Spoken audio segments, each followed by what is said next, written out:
biar singkat nih. Menyatakan keinginannya untuk memeluk agama Islam. Betul? Ya. Tolong dideketin mic-nya ya supaya kedengaran. Seperti biasa, saya akan menanyakan beberapa hal ya. Yang pertama, apakah saudari Nathan ini menyatakan diri untuk memeluk agama Islam itu atas kemauan sendiri atau ada paksaan dari orang lain? Atas kemauan sendiri. Alhamdulillah, karena di dalam Islam tidak ada paksaan ya. Iya. Yang kedua, keluarga sudah tahu. Oke, sebagaimana pesan dari Ko Halim, mungkin diawali season kali ini dengan syahadat ya. Syahadat ada salah satu dari calon saudara kita yang akan menyatakan syahadat masuk Islam. Alhamdulillah, insya Allah kita saksikan bersama dan akan kita doakan mudah-mudahan kita semua bisa senantiasa istiqomah untuk menjalani agama ini. Dipersilakan. Siapa namanya? Bu Septi mungkin bisa.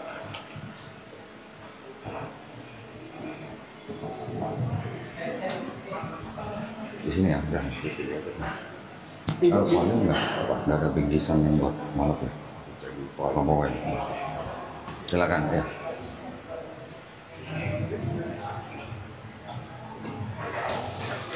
Alhamdulillah.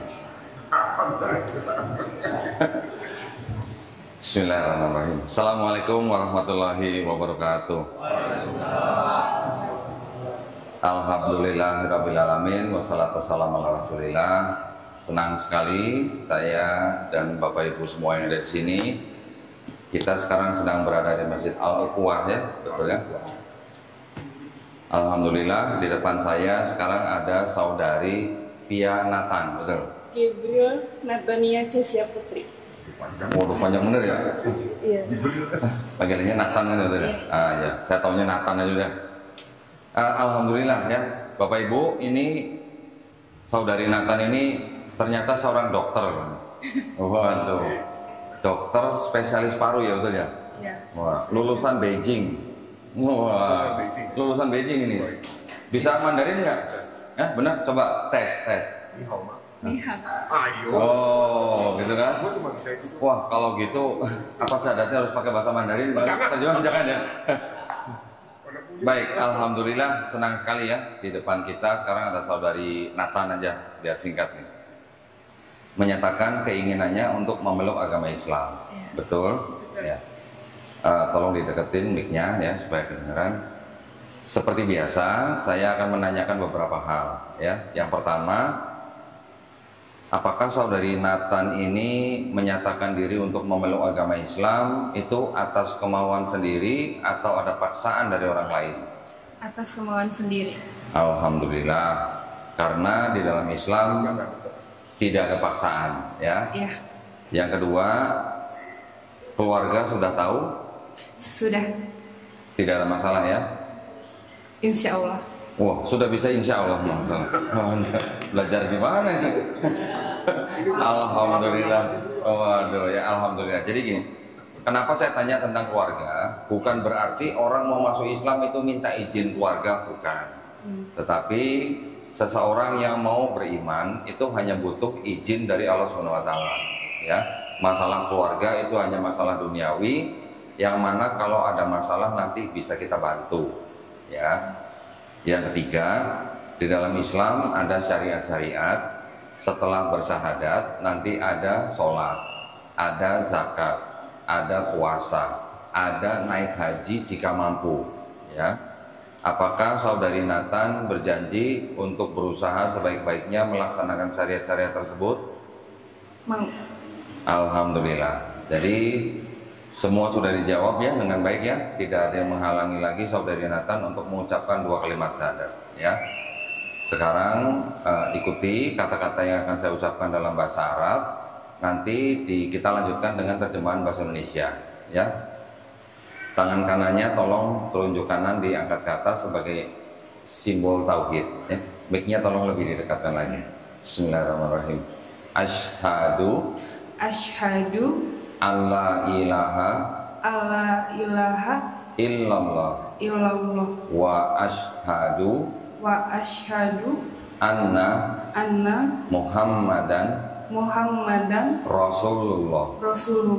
Aku bersaksi tiada Tuhan selain Allah. Dan aku bersaksi Nabi Muhammad adalah utusan Allah. Alhamdulillah. Takbir. Takbir. Takbir. Alhamdulillah. Saudari Nathan sudah sah menjadi seorang muslim. Nanti belajar Islamnya step by step ya, pelan-pelan. Ada dari Garda Mualaf, ada dari MCIP. Kalau dekat dengan MCIP nanti bisa ke MCIP, atau kita nanti juga bisa kirim guru privat ke rumah ya. Saudari Nathan ini pernah datang ke studio saya, sudah pernah berkonsultasi ya. Alhamdulillah, saya malah nggak tahu kalau dia mau datang ke sini untuk bersyahadat ya. Demi Allah saya nggak tahu, malah baru tahu tadi dikasih tahu sama Melisa. Oke, seperti biasa juga ada yang ingin saya beritahukan untuk saudari Nathan, bahwa di dalam Islam kita memahami bahwa setiap manusia ya, termasuk Nathan, dulu ketika lahir sebenarnya fitrah. Fitrah di sini artinya konteksnya adalah muslim. Muslim adalah orang yang berserah diri kepada Allah SWT, kepada penciptanya. Kita semua besar karena orang tua kita ya. Ketika orang itu besar, dia menjadi Yahudi, Nasrani, atau Majusi karena orang tuanya. Namun ketika orang itu nanti mendengar Islam, menerima Islam, bahkan sampai dia masuk Islam, orang itu sebenarnya tidak pindah agama, tapi orang itu sebenarnya kembali ke fitrahnya sebagai muslim ya. Jadi muslim adalah orang-orang yang harus berserah diri hanya kepada pencipta kita ya. Yang kedua, setiap orang yang bukan Islam, ketika dia bersyahadat, insya Allah dosa-dosanya dari akil balik hingga dia bersyahadat, insya Allah akan dihapuskan. Ya, Alhamdulillah. Tapi kebaikannya dari akil balik juga sampai dia bersyahadat, insya Allah tetap dicatat sebagai pahala kebaikan. Ya, jadi kita sudah dikasih modal yang sangat besar dari Allah SWT ya. Itu adalah bukti dari maha adilnya Allah SWT ya. Tapi catatan harus menjalankan Islamnya dengan baik ya. Baik, Alhamdulillah. Setelah ini kita semua nanti akan membina saudari Nathan mengenai Islam mulai dari 0 sampai harus bisa baca Quran. Insya Allah ya. Harus ya. Alhamdulillah. Baik.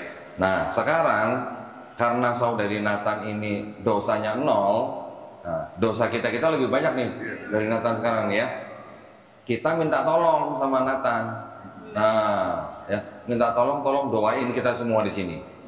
Doain kita semua di sini yang masih punya hutang misalnya bisa dilunaskan. Yang ada masalah dengan keluarga tolong segera diselesaikan. Apapun masalah kita tolong doain. Tapi yang penting kita minta tolong Nathan doain kita semua supaya kita ini istiqomah dan husnul khotimah. Amin. Ya, amin ya rabbal alamin. Baik, kita sekarang juga semuanya sama-sama berdoa kepada Allah SWT supaya kita dijadikan golongan manusia yang mengikuti apa yang sudah diturunkan Allah SWT melalui Rasulnya, dan insya Allah kita semua dijadikan golongan manusia yang menjadi saksi keesaan Allah SWT ya.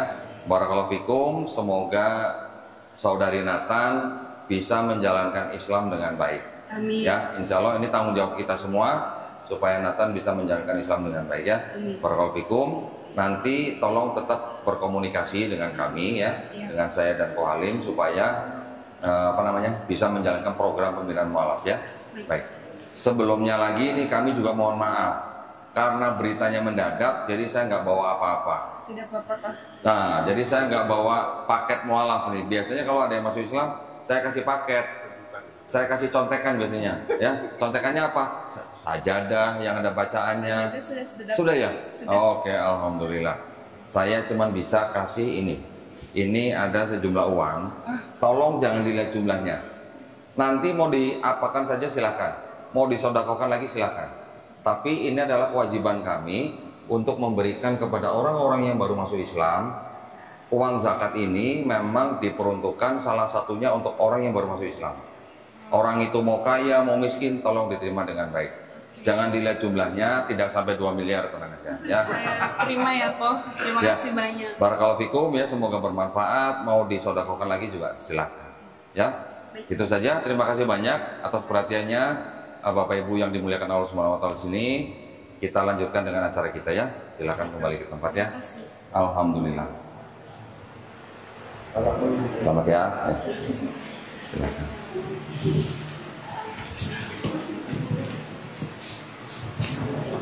Masya Allah, merinding saya Pak. Baik Bapak Ibu, sebelum melanjutkan ke kajian utamanya, mohon untuk saf 1, 2 diisi Pak, agar lebih afdol untuk tidak bercampur. Bapak-bapak bisa di depan Pak. Monggo Pak.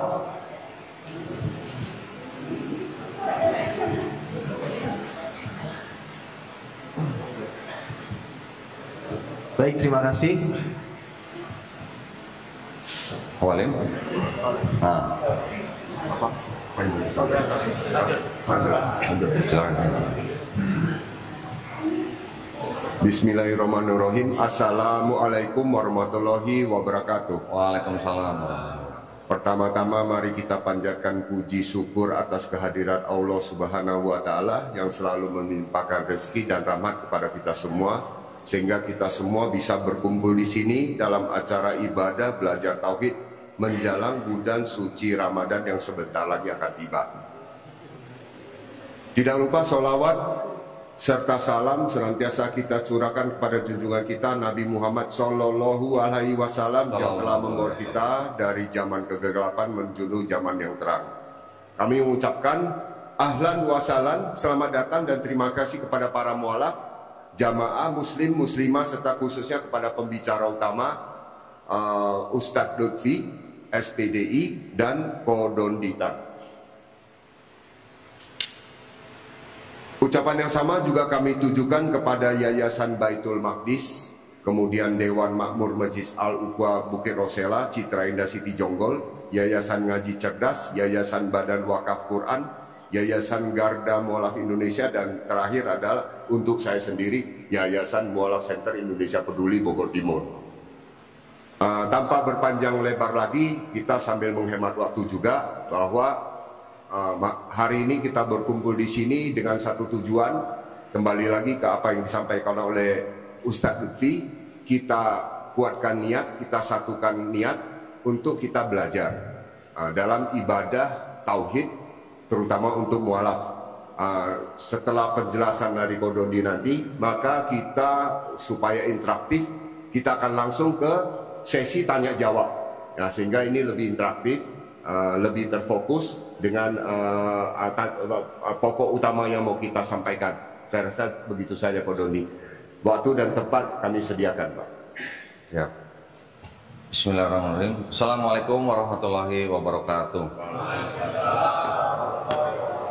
Innal hamdalillah nahmaduhu wa nasta'inuhu wa nastaghfiruhu wa na'udzu billahi min syururi anfusina wa min sayyiati a'malina may yahdihillahu fala mudilla lahu wa may yudlil fala hadiyalah. Asyhadu an la ilaha illallah wahdahu la syarikalah wa asyhadu anna Muhammadan abduhu wa rasuluh. Allahumma sholli wa sallim wa barik ala sayyidina Muhammadin wa ala alihi washabihi ajmain. Amma ba'd. Alhamdulillah, senang sekali saya bisa bersama Bapak Ibu di sini di Masjid Al-Uqwah ya. Alhamdulillah, sesuai dengan doa dari Ko Halim, hari ini tidak terlalu panas ya Ko ya. Oh, alhamdulillah. Baik, saya ngelihat judulnya belajar tauhid. Harusnya kita semua di sini udah tahu tauhid dong ya, harusnya ya. Harusnya ya. Ini karena konteksnya menjelang Ramadan gitu ya. Nah, baiklah kalau gitu, saya hanya ingin sharing sedikit saja mengenai tauhid, yang mana saya mencari ketauhidan itu butuh waktu kurang lebih berapa ya? Hampir 7 tahun kurang lebih ya, nyari tauhid. Bukan tauhidnya hilang, memang saya belum nemu tauhid waktu itu ya. Saya pikir saya tauhid dulunya gitu. ternyata enggak gitu. Ya, Ko Alim juga mungkin punya cerita yang sama dengan saya. Kita yang dulunya bukan Islam, kita pikir dulu kita tuh bertauhid. Karena kita selalu mendengar Tuhan kita tuh Tuhan yang esa. Betul kan?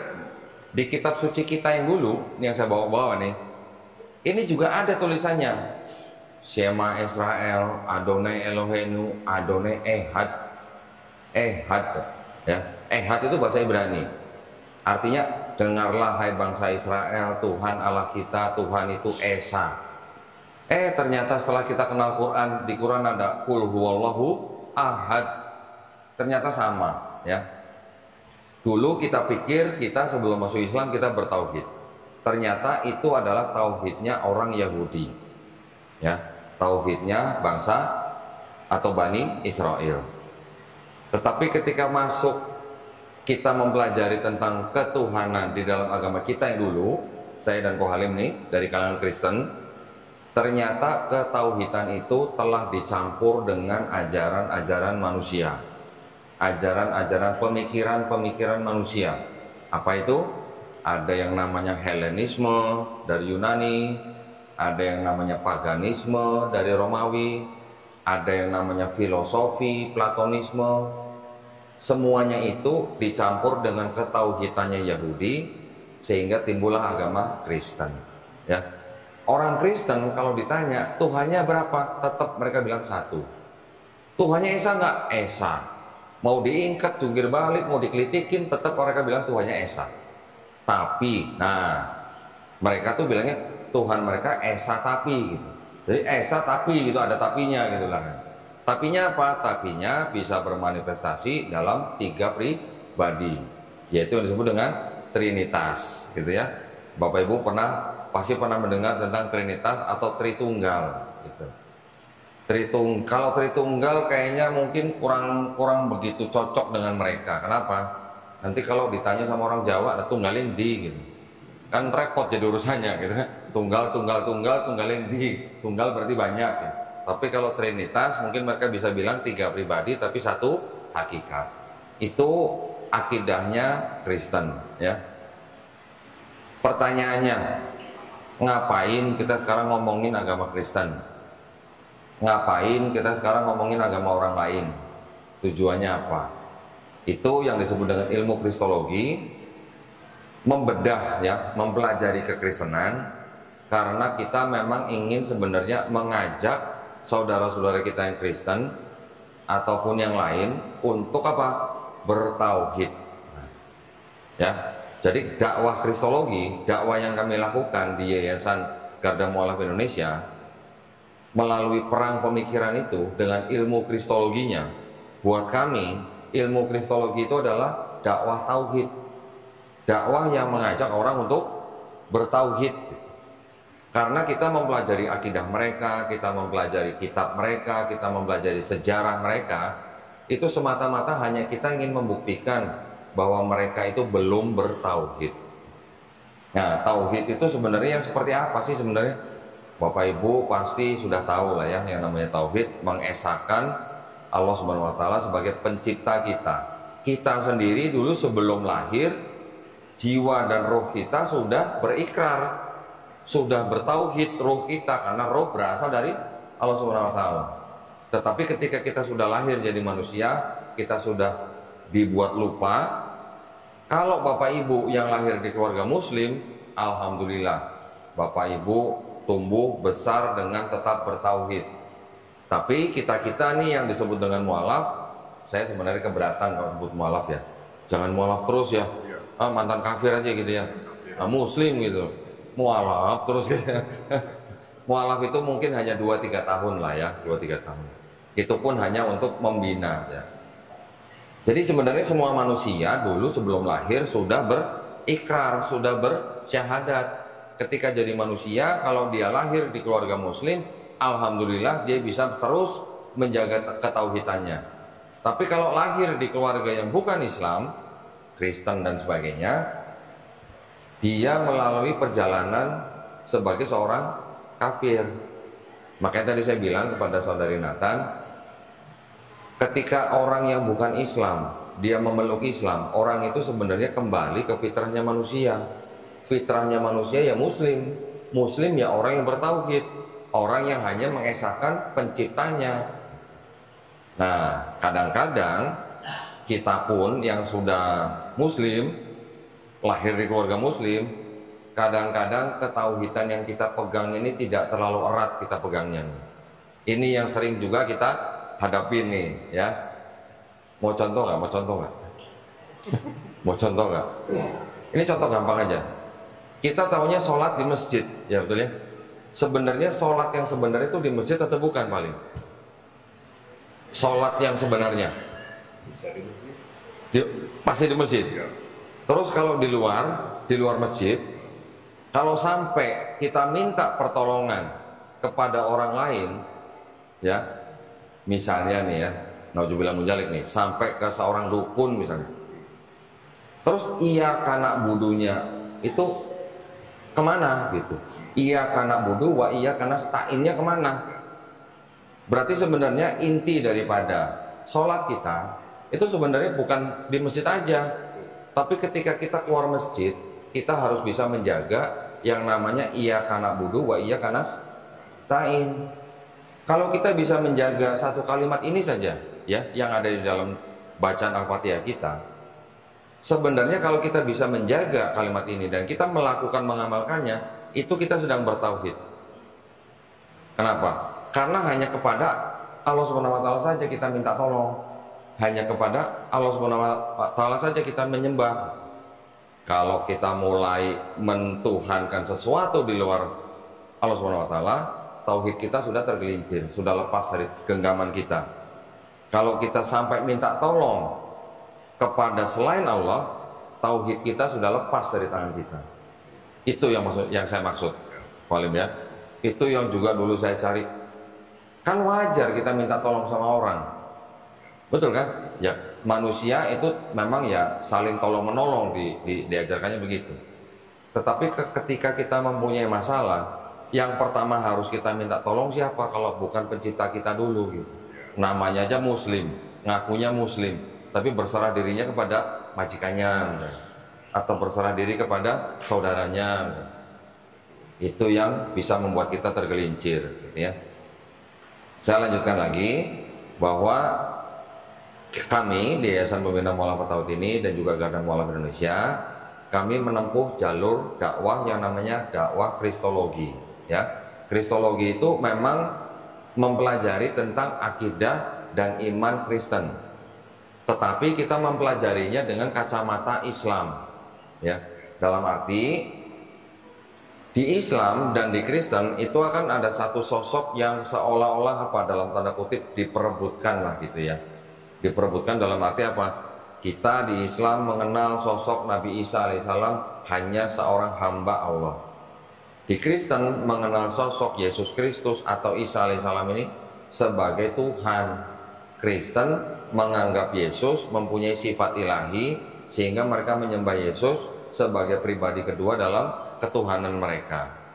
Ya, satu sosok ini yang istilahnya dalam arti sering kita perebutkan dalam arti mendakwahkan kepada orang supaya mengikuti pemahaman masing-masing. Kristen mencari orang di luar Kristen untuk menyembah Yesus.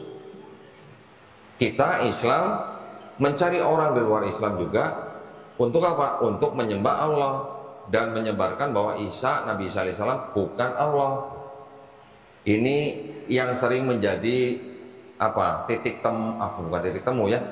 Titik permasalahan antara Islam dan Kristen. Bukan berarti Islam tidak bisa hidup berdampingan dengan agama apapun. Dengan agama apapun Islam bisa berdampingan asalkan dari luar tidak mengajak orang Islam untuk ikut agama mereka. Nah, gitu kan? Masalahnya agama Kristen itu memang boleh dikatakan diperintahkan ya, baik pendetanya maupun jemaatnya untuk mencari orang di luar Kristen masuk agama mereka. Karena ada perintahnya di kitab mereka. Matius 28:19, karena itu pergilah, jadikanlah semua bangsa muridku, baptislah mereka dalam nama Bapa dan Putra dan Roh Kudus. Ada kata baptislah. Berarti kalau belum baptis kan belum selesai urusannya. Nah, dikejar terus gitu. Memang mungkin tidak semua jemaat ya melakukan hal yang seperti itu. Tapi dari setiap gereja itu punya misi yang sama. Misinya sama, mencari jiwa gitu. Nah, kita orang Islam yang di Indonesia sebagai populasi yang terbesar, bahkan mungkin di seluruh dunia, katanya sekarang udah disalib sama Pakistan nih. Umat Islam 240 juta lebih. Apakah tidak menjadi target yang menggiurkan gitu buat teman-teman kita yang dari Kristen? Kita belajar Kristologi bukan untuk membenci orang Kristen, bukan. Ya, kita belajar Kristologi juga bukan untuk menjadi orang Kristen, bukan.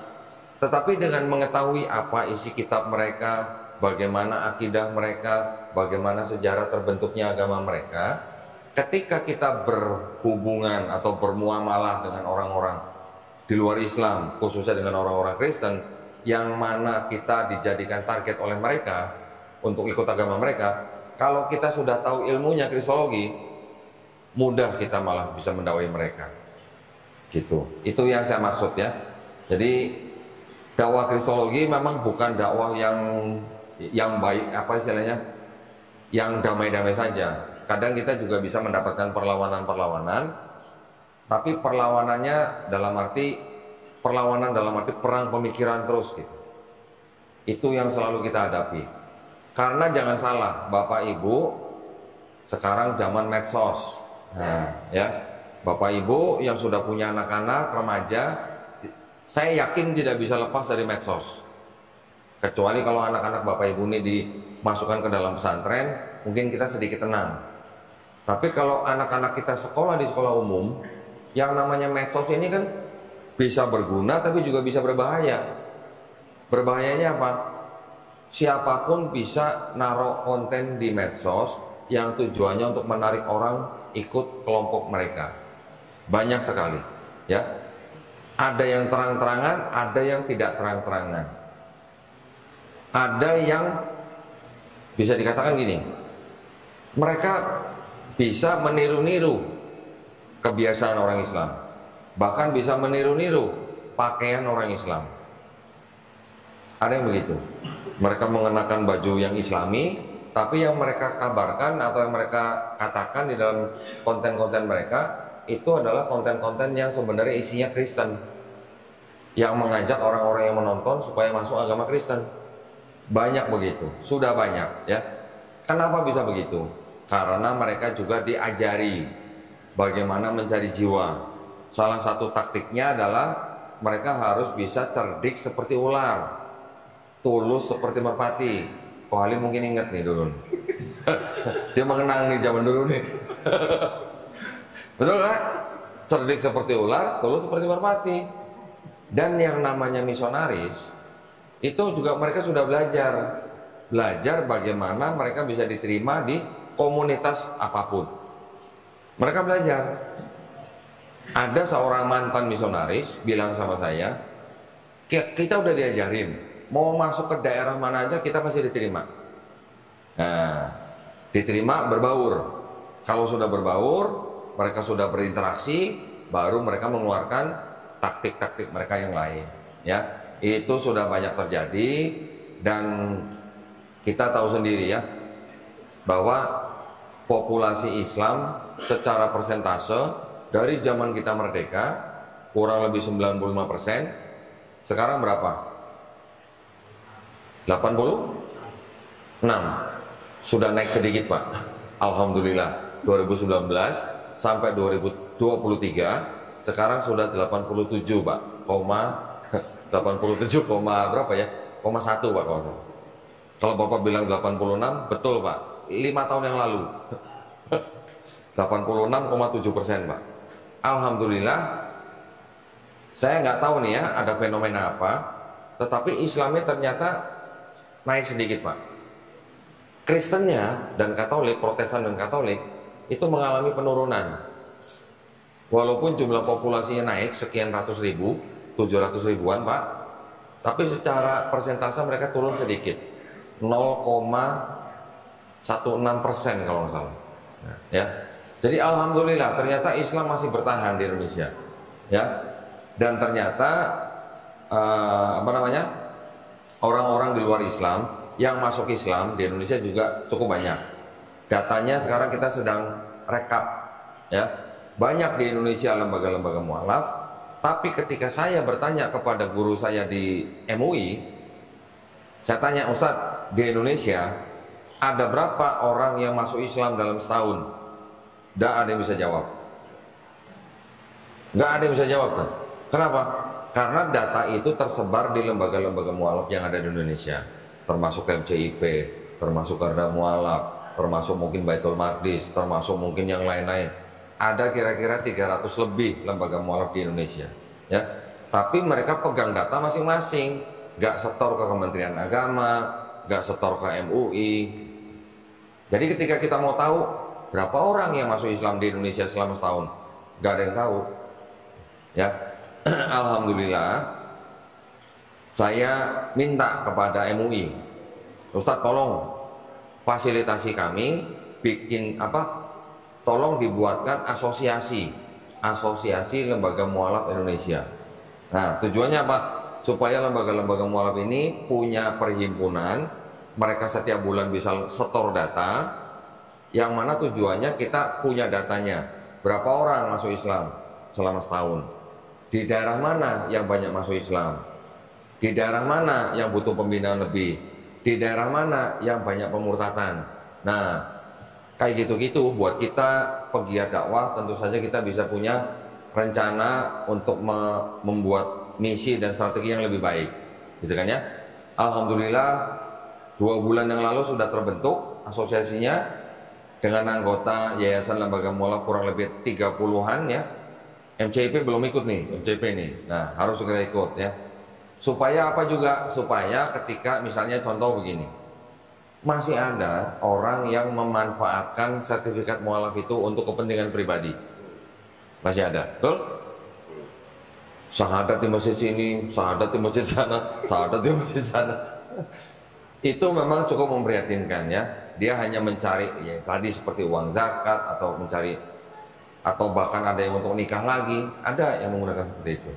Nah, jadi dengan adanya asosiasi ini juga kita harapkan hal-hal seperti itu bisa dicegah, gitu ya. Nah, kita jadi di dalam membina para mualaf, kita juga bisa berkolaborasi dengan lembaga-lembaga mualaf yang lain.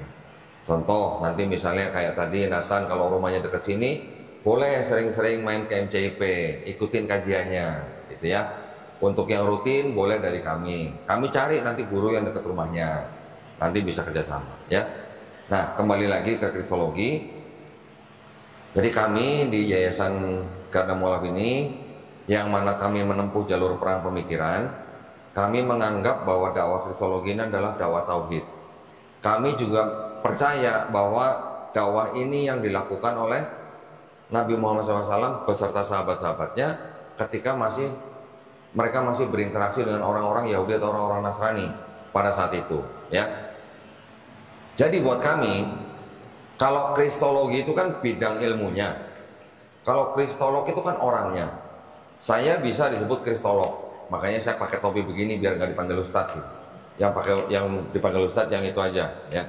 Kalau saya kristolog, ustadz gitu, ya. Kristolog kita kenal banyak kristolog, ya. Ada yang tahu nggak Bapak Ibu? Kristolog orangnya yang paling hebat di seluruh dunia siapa?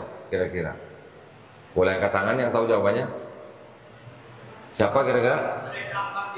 Syekh Ahmad Didat, belum tepat. Siapa lagi? Ada yang tahu? Almarhum Syekh Ahmad Didat itu adalah guru saya pertama. Ketika saya masih Kristen, belajar kristologi melalui YouTube. Nah, jadi saya santri goibnya. Siapa yang tahu kristolog yang paling hebat di seluruh dunia? Angkat tangan, angkat tangan. Siapa Pak? Bapak dapat buku dari saya nanti Pak, ya. Itu yang saya maksud. Jadi Rasulullah adalah seorang kristolog juga Pak. Beliau berinteraksi dengan orang Yahudi, berinteraksi dengan orang Nasrani. Saya, Dr. Zakir Naik, almarhum Syekh Ahmad Didat, yang lain-lain, belajar kristologi bertahun-tahun. Almarhum Syekh Hamid Didat belajar kristologi 40 tahun. Dr. Zakir Naik belajar dari almarhum Syekh Hamid Didat 4 tahun. Saya bertahun-tahun, ngumpulin Bible aja bertahun-tahun. Yang lain juga begitu. Tapi kalau Rasulullah belajarnya berapa tahun, Pak? Ilmunya langsung wahyu dari Allah Subhanahu wa taala. Itu yang saya maksud ya. Jadi kami juga menganggap Rasulullah juga kristolog. Karena orang-orang Kristen yang menghadap ke dia, orang-orang Yahudi yang menghadap ke dia, berdiskusi, berdebat, ada yang masuk Islam, ada yang tidak, itu juga yang kami lakukan. Saya juga sekarang hampir tiap hari menerima tamu, baik yang dari kalangan Kristen maupun yang dari kalangan Islam. Loh kok Islam? Ngapain datang ke Korondit? Nanti yang ada anaknya mau murtad, ada yang suami istrinya sudah murtad dan sebagainya. Jadi sekarang ilmu kristologi malah bisa menguatkan orang-orang yang sudah Islam, tapi juga bisa mengarahkan, mengajak orang-orang yang di luar Islam untuk masuk agama Islam. Jadi kalau ada orang-orang Kristen datang ke saya, Walim, yang saya buka pertama kitab mereka. Nggak mungkin saya langsung buka Quran gitu. Saya bacain Quran misalnya surat Al-Ikhlas gitu. Mereka belum beriman. Jadi yang saya bukain kitab mereka dulu. Saya suruh mereka baca dulu. Jadi saya mencari persamaannya dulu, ya.